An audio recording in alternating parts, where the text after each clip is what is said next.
कल से test match खेला जाना है भारत और ऑस्ट्रेलिया के बीच और आज एडिलेड में कई सारी चीज़ें देखने को मिली हैं। पहले तो टीम इंडिया का प्रैक्टिस सेशन होता है, उसके बाद प्रेस कॉन्फ्रेंस में रोहित शर्मा वापस आते हैं। रोहित शर्मा ने कई सारी बातें कही हैं, साथ में प्रैक्टिस को लेकर क्या क्या बड़े अपडेट्स हैं लेकर हमारे साथ राजीव जी हाजिर हैं। सर, स्वागत है आपका। सबसे पहले तो मैं जानना चाहूँगा कि आज आपने प्रैक्टिस सेशन वहाँ पर देखा टीम इंडिया का, मैच से पहले एक लास्ट प्रैक्टिस सेशन था, क्या कुछ खास आपको देखने को मिला इस प्रैक्टिस सेशन में? देखिए, भारतीय टीम का जो प्रैक्टिस सेशन था उसमें सबसे इम्पोर्टेंट जो मुद्दा था वो ये था कि ट्वाइलाइट, यानी कि जब नेचुरल लाइट जा रही हो और आर्टिफिशियल लाइट उसको रिप्लेस करेगी तो उस लाइट में भारतीय टीम का जो नज़रिया होता है और प्रैक्टिस के ज़रिए परफेक्शन तक पहुंचने का जो मादा होता है उसमें भारतीय टीम कितना खरी उतरती है। और जिस तरह से टॉप ऑर्डर के बल्लेबाजों ने ये चेंज होती लाइट में बैटिंग की और भारतीय टीम ने डिमांड भी की थी कि मैच से पहले का जो सेशन होगा, यानी आखिरी सेशन होगा प्रैक्टिस का, उसमें शाम का टाइम भारतीय टीम को दिया जाए। और इसी वजह से अगर आप देखें, आज भारतीय टीम 5 बजे ग्राउंड पर पहुंची है। 5:10 पर रोहित शर्मा की प्रेस कॉन्फ्रेंस हुई और 5:30 बजे ठीक प्रैक्टिस सेशन शुरू हो गया, जहां पे टॉप 6 बल्लेबाजों ने प्रैक्टिस की और ये संकेत एक तरह से मिल गए थे कि प्लेइंग 11 कुछ इसी तरह की खेलने वाली है। और इस समय मैं एडिलेड स्टेडियम के ठीक बाहर खड़ा हूँ। मेरे ठीक पीछे आप साउथ गेट लिखा हुआ देख रहे होंगे, यानी मेन एंट्रेंस है इस स्टेडियम में जाने का, जहाँ से खिलाड़ी और जो प्रेस के लोग हैं वो जाते हैं और बॉक्सेस के लिए भी यहाँ से एंट्री होती है। लेकिन कुल मिलाकर एक शानदार टेस्ट मैच की पूर्व संध्या पर अच्छी बात यह है कि मैं एडिलेड से आप लोगों के साथ जुड़ रहा हूँ और दोनों टीमों की क्या कुछ तैयारी थी पिंक बॉल टेस्ट मैच को लेकर, उससे न सिर्फ आपको अवगत करा रहा हूँ, बल्कि जो पिंक बॉल टेस्ट मैच को लेकर तमाम बारीकियाँ हैं, जो तमाम अप्स एंड डाउन्स हो सकते हैं आने वाले दिनों में, उससे भी आपको रूबरू करा रहा हूँ। लेकिन अच्छी बात यह है कि आने वाले कुछ दिनों में अगर आप पहला दिन टेस्ट मैच का छोड़ दें तो बाकी दिन थोड़ा सा ईज आउट रहेगा, लेकिन पहला दिन किसी भी टेस्ट मैच का पहला सेशन बहुत इंपॉर्टेंट होता है। और ये देखना वाकई बहुत दिलचस्प होगा कि इनिशियली पहला सेशन पहले टेस्ट मैच का कौन लीड करने वाला है। सर, रोहित शर्मा ने कंफर्म किया है कि अब रोहित शर्मा ओपनिंग नहीं करेंगे, रोहित शर्मा मिडिल ऑर्डर में खेलते हुए नजर आएंगे। तो उनकी कुछ तैयारी में आपको कुछ खास देखने को मिला? मिडिल ऑर्डर के लिए अब बैटिंग करेंगे तो किस तरह की तैयारियां थी रोहित शर्मा की?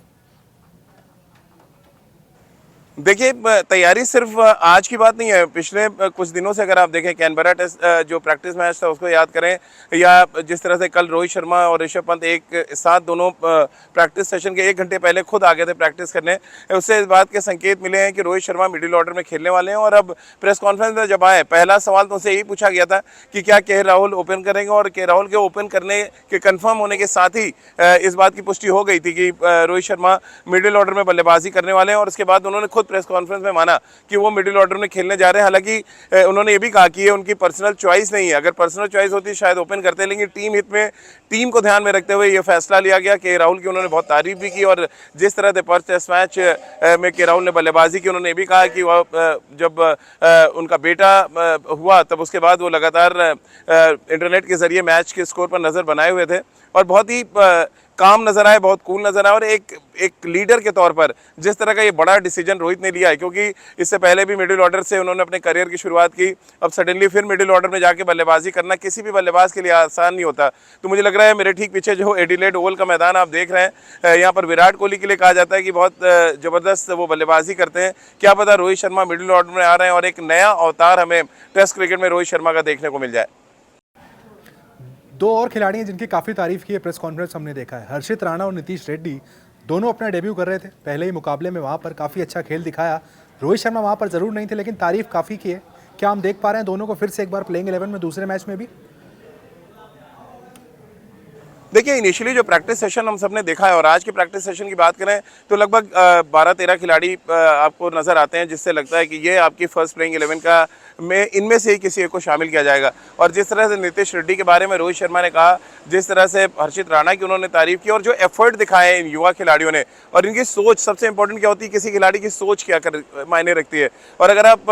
नीतीश रेड्डी की सोच देखें, बहुत पॉजिटिव एनर्जी के साथ वो क्रिकेट खेले। हर्षित राणा ने बहुत पॉजिटिव इंटेंट के साथ गेंदबाजी की और दुनिया के बड़े बड़े जो बल्लेबाज थे ऑस्ट्रेलिया के, उनके सामने उन्होंने आंख नीचे नहीं की बल्कि आंख से आंख मिला के बात की है, जो इस बात की तरफ इशारा करता है कि ये जो युवा पीढ़ी है वो बहुत ज़्यादा इंडिविजुअल अपने खेल के बारे में नहीं सोचते हैं, बल्कि ये सोचते हैं कि एज अ टीम क्या कुछ इम्पैक्ट डालने जा रहे हैं और इस इम्पैक्ट से क्या भारतीय टीम जीतने जा रही थी। ये एक बड़ा इंपॉर्टेंट मुद्दा है मुझे लग रहा है, जिसमें युवा खिलाड़ी काम कर रहे हैं और इसी वजह से कप्तान बहुत खुश होते नजर आए।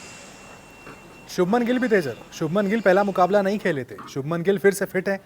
सब कुछ प्रैक्टिस सेशन में तो देखने में अच्छा लगा है, क्या शुभमन गिल भी खेलते हुए दिखाई देने पड़ने वाले हैं? देखिए, प्रेस कॉन्फ्रेंस में ना रोहित शर्मा से कोई सवाल पूछा गया शुभमन गिल को और ना ही उन्होंने शुभमन गिल के बारे में कुछ कहा, लेकिन हाँ, नेट प्रैक्टिस के दौरान शुभमन गिल बहुत ही अच्छे अंदाज में बैटिंग करते नजर आए, बहुत अच्छे टच में नजर आ रहे थे और जो उनका शॉट सिलेक्शन था बहुत कमाल था। गौतम गंभीर भी उनके साथ काफ़ी देर तक काम करते रहे, अभिषेक नायर भी उनके साथ पहले शॉट जो नेट्स होते हैं वहाँ पर उन्होंने उनके साथ काम किया और उसके बाद लगभग 35 मिनट तक शुभमन गिल ने आज बल्लेबाजी की है नेट्स पे, जो संकेत बिल्कुल साफ दे रहा है कि रोहित शर्मा और शुभमन गिल दोनों का आना तय है, यानी कि देवदत्त पडिक्कल और इसके साथ ही ध्रुव जुरेल दोनों को बाहर बैठना पड़ेगा। और देखिए, आपके टीम आप जब कोई भी टेस्ट टीम चुनने बैठते हैं तो एक चीज़ आपको ध्यान में रखनी पड़ती है कि आपका जो बेस्ट प्लेइंग 11 है वो चाहे बेस्ट 6 बल्लेबाज हो या आपके जो गेंदबाज खेलने वाले हैं, दोनों बहुत अच्छे फॉर्म में होने चाहिए, नंबर एक चीज़। और उनका जो टच है गेम को लेकर वो बहुत शानदार होना चाहिए, क्योंकि नेट्स में आपको कहते हैं ना, किसी भी फिल्म का ट्रेलर होता है, अगर आप प्रैक्टिस सेशन में जाते हैं, प्रैक्टिस सेशन से ये पता चलता है कि आप अगले दिन जो आपकी मूवी रिलीज होने वाली है, यानी जो मैच शुरू होगा, उसमें आप किस तरह का प्रदर्शन करते हैं। तो अभी फिलहाल तो यही है कि ट्रेलर बहुत अच्छा नजर आ रहा है और इस ट्रेलर में शुभमन गिल एक अहम किरदार निभाएंगे नंबर 3 पर बल्लेबाजी करते हुए। और अगर कोई बड़ा उलटफेर नहीं हुआ या कोई सुबह के वक्त कोई चोट चपेट नहीं हुई तो एक बात तो तय है कि शुभमन गिल जो है आपको प्लेइंग 11 में और नंबर 3 पर बल्लेबाजी करते हुए नजर आ सकते हैं। प्रेस कॉन्फ्रेंस में खासकर केएल राहुल की काफ़ी तारीफ की है रोहित शर्मा ने। केएल राहुल के लिए उन्होंने कहा है कि भाई शानदार बल्लेबाजी की, उन्होंने ओपनिंग को वो नहीं छेड़ना चाहते, इस वजह से मिडिल ऑर्डर में आ रहे हैं। तो भाई केएल राहुल की भी क्या कुछ खास तैयारियां हुई हैं इस मुकाबले के लिए, पिंक बॉल टेस्ट के लिए? क्योंकि राहुल ने कहा था वो अपना पहला पिंक बॉल टेस्ट खेल रहे हैं। देखिए, एक बात तो साफ है, हम भले ही कितनी भी तारीफ यशस्वी जायसवाल की शतक की कर लें, हम जसप्रीत बुमराह की शानदार गेंदबाजी की बात कर लें, नीतीश रेड्डी और हर्षित राणा ने जिस तरह का डेब्यू किया हम उसकी बात कर लें, लेकिन हम इस बात को नज़रअंदाज नहीं कर सकते कि पर्थ टेस्ट मैच में के राहुल ने क्या कुछ खास किया था। अगर आप पहले पारी को याद करें, जब उनको गलत आउट दिया गया कि इतनी शानदार वो बल्लेबाजी कर रहे थे, और जब भी गेंद को आप अच्छी तरीके से छोड़ना जानते हैं, वो चाहे ऑस्ट्रेलिया, इंग्लैंड हो, साउथ अफ्रीका हो या न्यूजीलैंड हो, अगर आप गेंद को लीव करना जानते हैं, आपको अपना ऑफ स्टंप पता है, तो फिर आप अच्छी बल्लेबाजी कर सकते हैं किसी भी टीम के खिलाफ, किसी भी तरह की बॉलिंग अटैक के खिलाफ। और के राहुल ठीक उसी अंदाज में बैटिंग करते नजर आए, कमाल की बैटिंग करी उन्होंने। अगर आप देखें तो पहली इनिंग में उन्होंने लगभग 74 गेंदें खेली, 27 रन बनाया, दूसरी इनिंग्स में उन्होंने जब 71 रन बनाए तो लगभग 200 गेंदों के आसपास उन्होंने बल्लेबाजी की थी, जो इस बात के साफ संकेत देता है कि बिल्कुल अलग प्रिपरेशन के साथ वो ऑस्ट्रेलिया आए और इस ऑस्ट्रेलिया दौरे को उन्होंने एक चैलेंज की तरह लिया है। इससे पहले भी के राहुल ने बहुत शानदार पारियां खेली ऑस्ट्रेलिया में, उनके नाम पर शतक भी है, लेकिन ये दौरा उनके लिए बेहद खास है। और जिस टच में है, अगर आप किसी कप्तान को अपने नंबर से हटने पर मजबूर करते हैं, यानी रोहित शर्मा को आके प्रेस कॉन्फ्रेंस में कहना पड़े कि के राहुल बहुत शानदार फॉर्म में नजर आ रहे हैं और वो जिस तरह से गेम को समझकर बल्लेबाजी कर रहे हैं और सेशन दर सेशन बैटिंग कर रहे हैं, उसको देखकर उनकी हिम्मत नहीं हुई कि वो के राहुल को बोलें कि आप ओपन से हट जाएं, मैं ओपन करूंगा और आप नंबर मिडिल ऑर्डर में खेलते हुए नजर आए। तो ये के राहुल का एक बड़ा इम्पैक्ट था इस टेस्ट सीरीज में। जब पर्थ की जीत याद की जाएगी, मुझे लग रहा है शायद के राहुल के कंट्रीब्यूशन को याद ना किया जाए, बतौर क्रिकेट जर्नलिस्ट हम सब ये भी देखते हैं कि आपके छोटे छोटे जो कंट्रीब्यूशन है उसका कितना बड़ा असर पड़ा है किसी भी मैच पर। और पर्थ टेस्ट मैच की वजह से के राहुल के बारे में मुझे लग रहा है बात ही करना थोड़ा सा अलग सा मुद्दा है, क्योंकि के राहुल ने बहुत शानदार बल्लेबाजी की और वो डिजर्व करते हैं कि मेरे ठीक पीछे जो एडिलेड ओवल का मैदान देख रहे हैं, यहाँ पर वो पारी की शुरुआत करते नजर आए और पिंक बॉल के खिलाफ भी रेड बॉल जैसा इम्पैक्ट छोड़ने में कामयाब रहे। जी, लेकिन पिंक बॉल टेस्ट मैच की अगर बात करें तो टीम इंडिया का रिकॉर्ड ऑस्ट्रेलिया में बहुत अच्छा नहीं है। ऑस्ट्रेलिया के खिलाफ हम खेले थे, कोई नहीं भूला है, 36 पर टीम इंडिया ऑल आउट हो गई थी। तो क्या कुछ प्रैक्टिस सेशन में भी टीम इंडिया पर पिंक बॉल का इफेक्ट देखने को मिला है? क्या कोई पैनिक मोड जैसा कुछ वहाँ पर प्रैक्टिस सेशन में देखने को मिला आपको टीम इंडिया का जो सेशन हुआ? देखिए, जो सवाल आपका, उस सवाल को सुन के ऑस्ट्रेलिया तो बहुत खुश होगी, क्योंकि ऑस्ट्रेलिया ने 7 मैच यहाँ पे पिंक बॉल खेले और एक भी मैच नहीं हारे हैं वो, और 7 मैच में उन्होंने टॉस जीता है और 7 मैच में उन्होंने 400 प्लस का स्कोर बनाया है। तो शायद अगर कोई सपने में भी आकर पैट कमिंस से पूछे कि आप कहाँ पर खेलना चाहेंगे भारत के साथ अगला टेस्ट मैच, तो मेरे ठीक पीछे ये मैदान होगा और वो पिंक बॉल से खेलना चाहेंगे, क्योंकि पिंक बॉल में ऑस्ट्रेलिया का डोमिनेशन हर कोई जानता है। 12 मैचेस उन्होंने ऑस्ट्रेलिया की सरजमी पर पिंक बॉल से खेले और सिर्फ एक मुकाबला वो वेस्ट इंडीज़ के खिलाफ जो रिसेंटली हारे थे,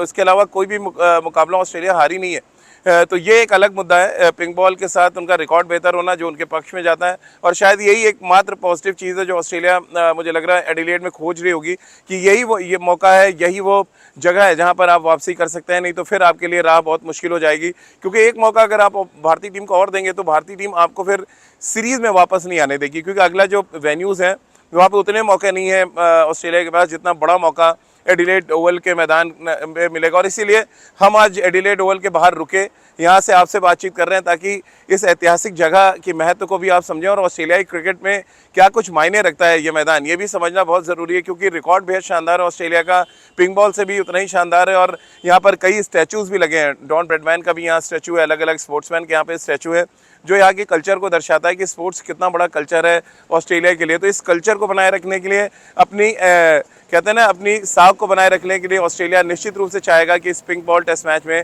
जीत हासिल करे, और जो एक रिकॉर्ड है कम से कम उस रिकॉर्ड के सारे ही वो 2 कदम आगे बढ़े इस सीरीज में। प्लेइंग 11 पर भी बात कर लेते हैं। प्लेइंग 11 आपको क्या देखकर समझ आया? आपने पूरा प्रैक्टिस सेशन देखा है, समझ आ पा रहा है कुछ कि कौन से वो 11 खिलाड़ी होने वाले हैं? चेंजेस हम बात कर रहे थे कि भाई पडिक्कल नहीं होंगे, रोहित शर्मा वहाँ पर आएंगे, शुभमन गिल की भी वहाँ पर एंट्री हो रही है। क्या प्लेइंग 11 आपको समझ आ रहा है फिलहाल यहाँ से? देखिए ये जो सवाल है ना वो हर टेस्ट मैच से पहले होता है, और अक्सर लगभग 90% मैचों में ये होता है कि हम बता नहीं पाते कि प्लेइंग 11 क्या कुछ खेलने वाली है। लेकिन कम से कम अच्छी बात यह है कि पिंक बॉल टेस्ट मैच यानी एडिलेड ओवल के मैदान पर 24 घंटे पहले हम ये बताने की स्थिति में कि भारतीय टीम में 2 बदलाव होने वाले हैं। 2 जो न्यू कमर्स खेले थे पडिक्कल और ध्रुव जुरेल, दोनों को बाहर बैठना पड़ेगा। शुभमन गिल पूरी तरह से फिट नजर आ रहे हैं, और रोहित शर्मा क्योंकि टीम में वापस आएंगे तो फिर जाहिर सी बात है 2 खिलाड़ी बाहर जाएंगे और 2 आपके खिलाड़ी अंदर आएंगे। लेकिन यहाँ पर एक तीसरा जो बड़ा बदलाव हो सकता है उसके बारे में बात करना बेहद ज़रूरी है, क्योंकि वॉशिंगटन सुंदर को खिलाया गया था अगर हम बात करें पर्थ के मैदान पर, लेकिन यहाँ पर कहानी थोड़ी बदलती नजर आ रही है। अश्विन के साथ टीम मैनेजमेंट काफ़ी काम करता हुआ नजर आया, और अश्विन को बैटिंग भी काफ़ी देर तक कराएगी, जो इस बात के संकेत देता है कि हो सकता है अश्विन यहाँ पे खेलते नजर आए। और ये भी हो सकता है कि नीतीश रेड्डी की जगह, क्योंकि पिच पे के बारे में कहा जाता है तीसरे चौथे दिन यहाँ पे बॉल स्पिन करता है, नेथन लॉयन का रिकॉर्ड भी बहुत अच्छा है पिंक बॉल के साथ, तो ये भी टेम्प्ट आप कर सकते हैं कि नीतीश रेड्डी की जगह आप आर अश्विन और वॉशिंगटन सुंदर दोनों के साथ जाएं, क्योंकि दोनों बल्लेबाजी अच्छे करते हैं। तो जो तीसरा चेंज है उसको लेकर थोड़ा सा असमंजस की स्थिति में है भारतीय team management. Otherwise Rohit Sharma आ जाएंगे, शुभमन गिल आएंगे, ध्रुव जुरेल जाएंगे, पडिक्कल जाएंगे। स्पिनर जहाँ तक बात है, जहाँ पिंक बॉल के साथ इफेक्टिव होने की बात है, वहाँ पे मुझे लग रहा है पहली चॉइस जो मुझे लगता है जो प्रैक्टिस सेशन मैंने देखा कि अश्विन पहली चॉइस हो सकते हैं। उसके बाद अगर आप नीतीश रेड्डी के साथ नहीं जाते, हालांकि बहुत तारीफ की है प्रेस कॉन्फ्रेंस में कप्तान रोहित शर्मा ने, अगर आप नीतीश रेड्डी के साथ नहीं जाते तो फिर वॉशिंगटन सुंदर, लेकिन मेरी प्लेइंग 11 में नीतीश रेड्डी रहेंगे। हम सिर्फ एक स्पिनर के साथ जाएंगे और वो स्पिनर होंगे आर अश्विन। तो 11 में आपको बता देता हूँ, यहाँ पर यशस्वी जायसवाल के राहुल पारी की शुरुआत करेंगे, नंबर 3 पे शुभमन गिल, नंबर 4 पे विराट कोहली, नंबर 5 पे ऋषभ पंत, नंबर 6 पे रोहित शर्मा, 7 पे नीतीश रेड्डी, फिर अश्विन, और उसके बाद 3 तेज गेंदबाज यानी हर्षित राणा, सिराज और साथ ही जसप्रीत बुमराह। तो ये प्लेइंग 11 होगी पिंक बॉल टेस्ट मैच में, जो इतिहास बदलने की तैयारी करेगी, और 36 नॉट आउट का जो रिकॉर्ड है उस दाग को धुलने की भी बारी है, जिसमें ये प्लेइंग 11 शायद एक बड़ा रोल निभाता हुआ नजर आएगा। जी।